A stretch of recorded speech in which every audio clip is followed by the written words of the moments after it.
The moment I saw them together laughing in front of the house I paid for, something inside me snapped. Not because they looked happy, but because that porch swing she curled up on was mine. That chandelier in the foyer? Mine. The stone path, the custom kitchen, the wine cellar. Every last inch of their so-called dream life had my signature written across it. And the worst part? He didn't even look guilty.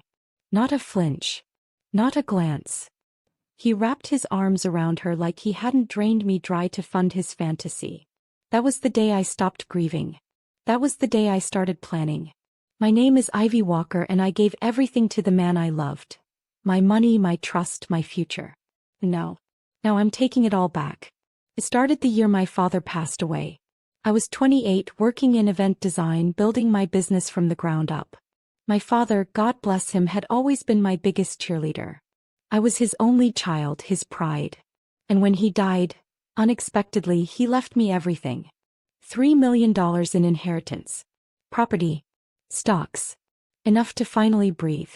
I remember sitting in the lawyer's office, still trembling from the funeral, when the papers slid across the desk. "This is yours now," the attorney said gently. "He trusted you to do something meaningful with it." And I meant to. I really did. But that same week Damien proposed. He said he couldn't imagine a future without me. That we should dream big, build something that lasted. He had this vision of flipping luxury homes together. Said we could turn my inheritance into triple the value in just a few years. "I believe in you," he said. In us. And I was naive enough to believe him back. We created a joint business account. Bought our first property in Sausalito. I handed over the capital, he handled the contractors and numbers. I focused on interiors, staging, branding. We were a team. Or so I thought. 6 months and things started to feel off. He became secretive. He'd take late-night calls in another room, guard his laptop like it held national security secrets. He said it was just business, investors, deadlines, stress. I chalked it up to pressure. But then the withdrawals started. $200,000.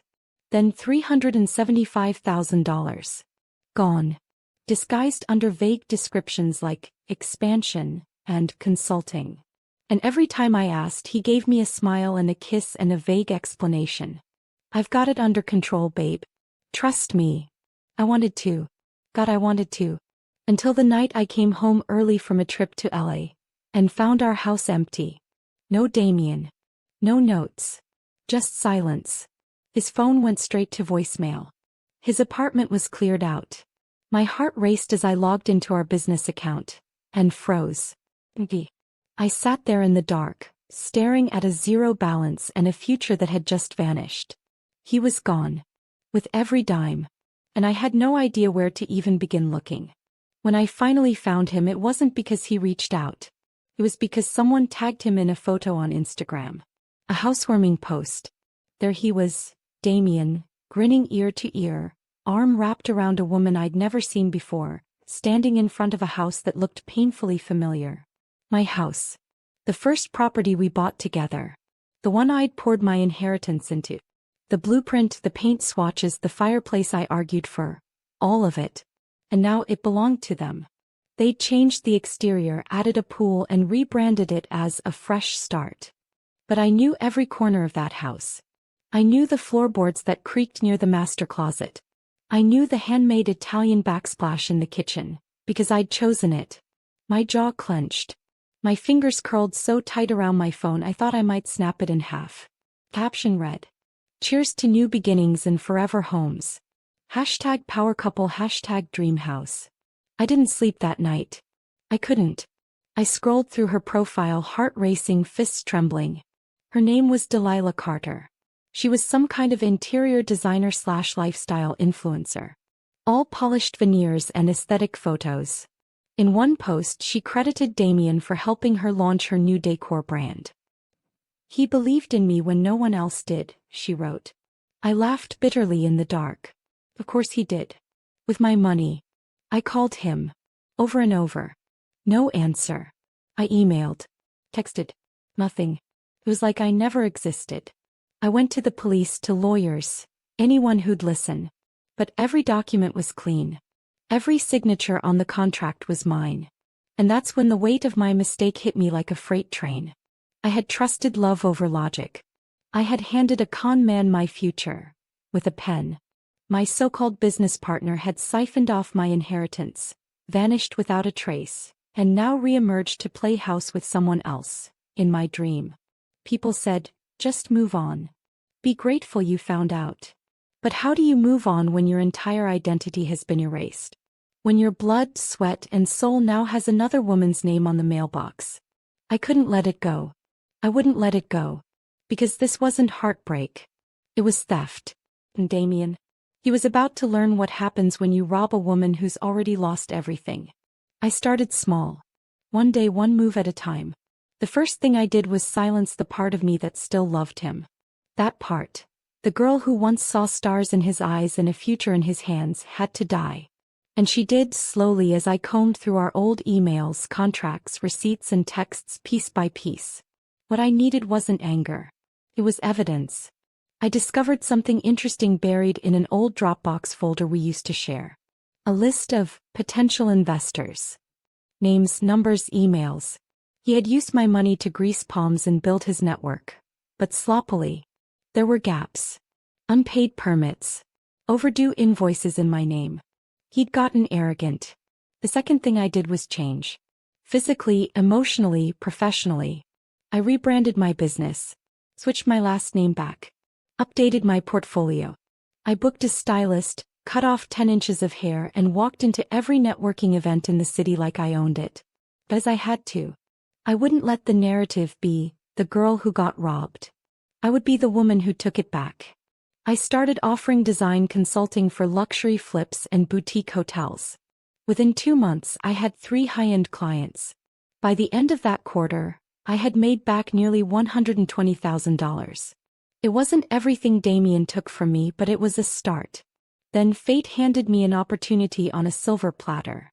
Delilah, Miss Home Decor Queen herself, announced her next big launch, an exclusive furniture line, unveiled at a luxury real estate gala.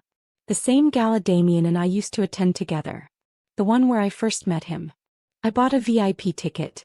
Reserved a front row seat. I didn't tell anyone I was coming. I didn't post on socials. I just walked into that ballroom like a ghost he thought he'd buried. When Damien saw me, he froze. He was standing at the edge of the room, smiling for photographers. Arm around Delilah, dressed in some custom suit I probably funded. But the second our eyes met, the color drained from his face.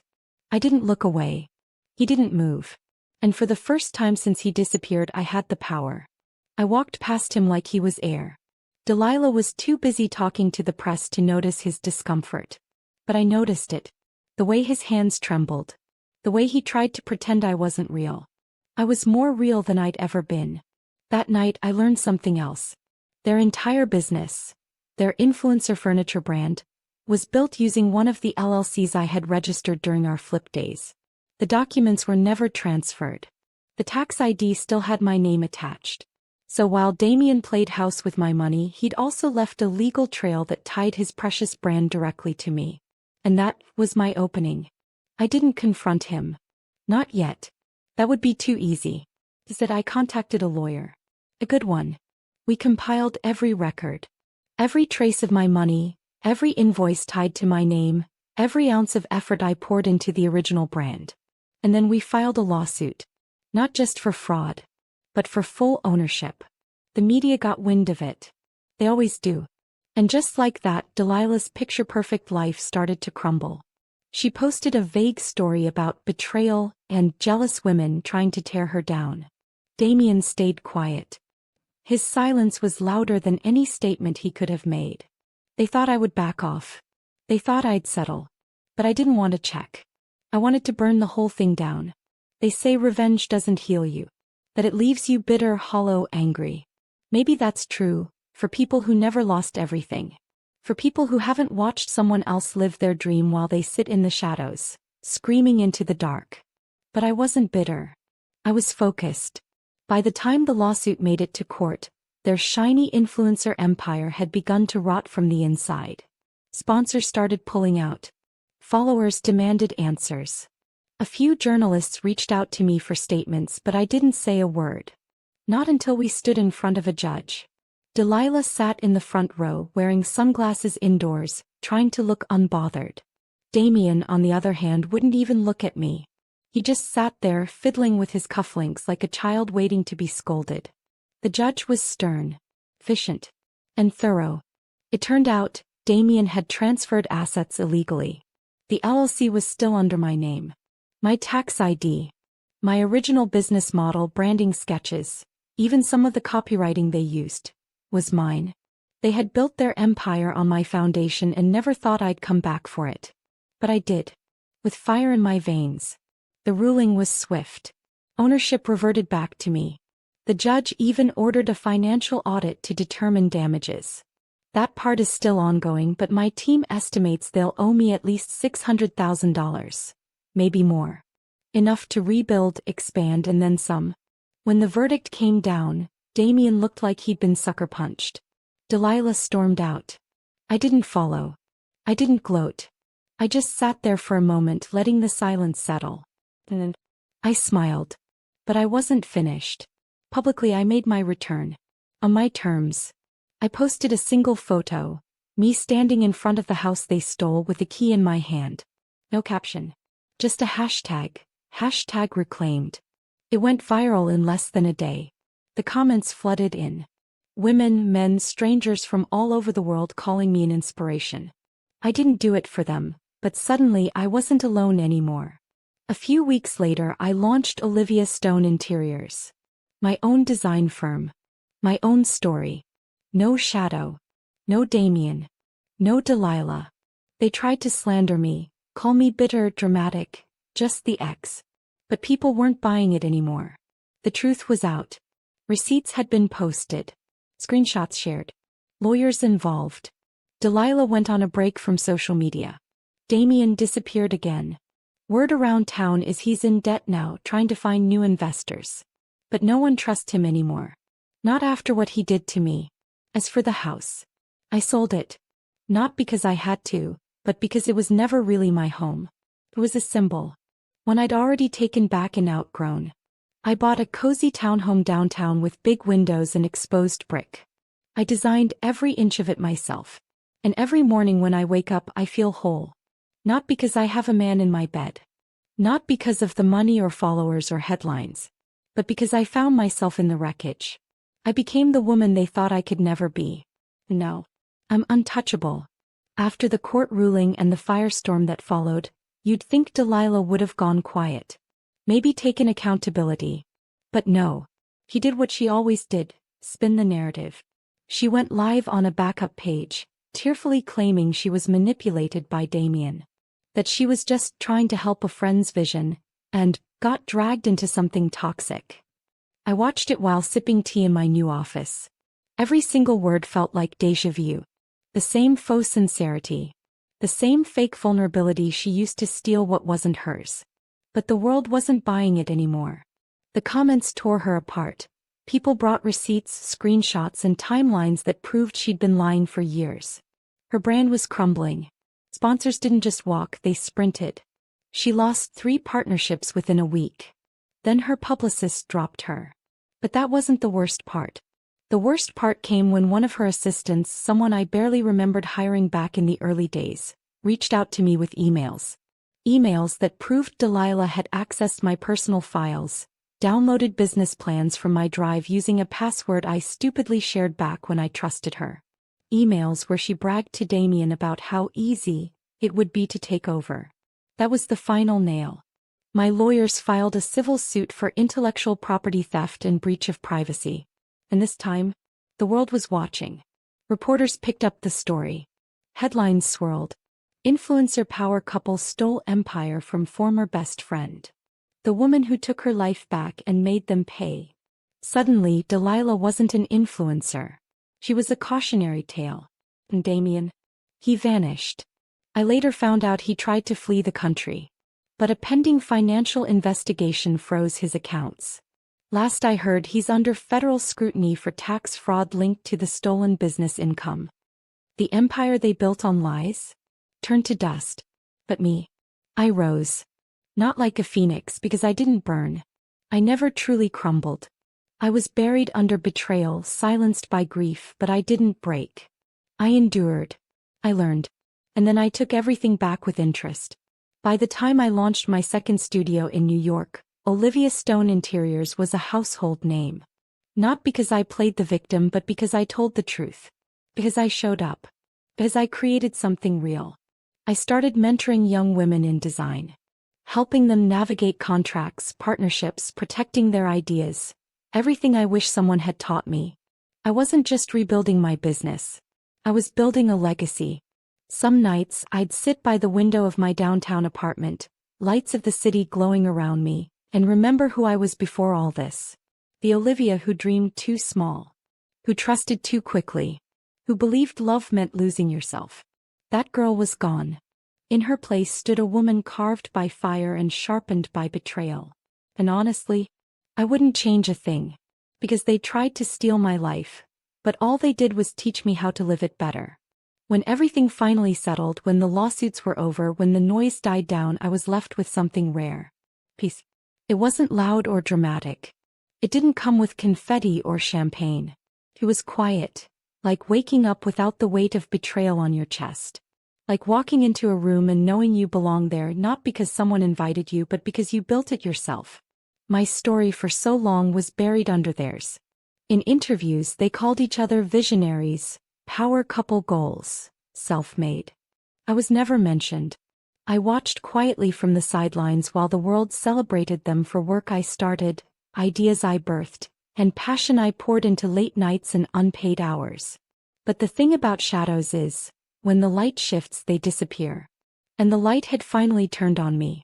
I was getting offers from design magazines, invitations to speak on panels, collaborations with brands I used to only dream about. But more than that, I was finally seen as more than just the girl they betrayed. I wasn't the ex. I wasn't the victim. I was Olivia Stone, CEO, designer, survivor. I didn't respond to the final apology letter Damien sent from whatever corner of the world he was hiding in. I didn't acknowledge the anonymous blog Delilah started, filled with long-winded essays about growth and healing. As I had moved on. And that was the greatest revenge of all. One night I hosted a charity event in Atlanta, the same city where it all began. I stood on stage in a sleek black gown, staring out at a crowd of supporters, clients, and friends who knew my name not because of scandal but because of substance. After my speech, a young designer came up to me with tears in her eyes.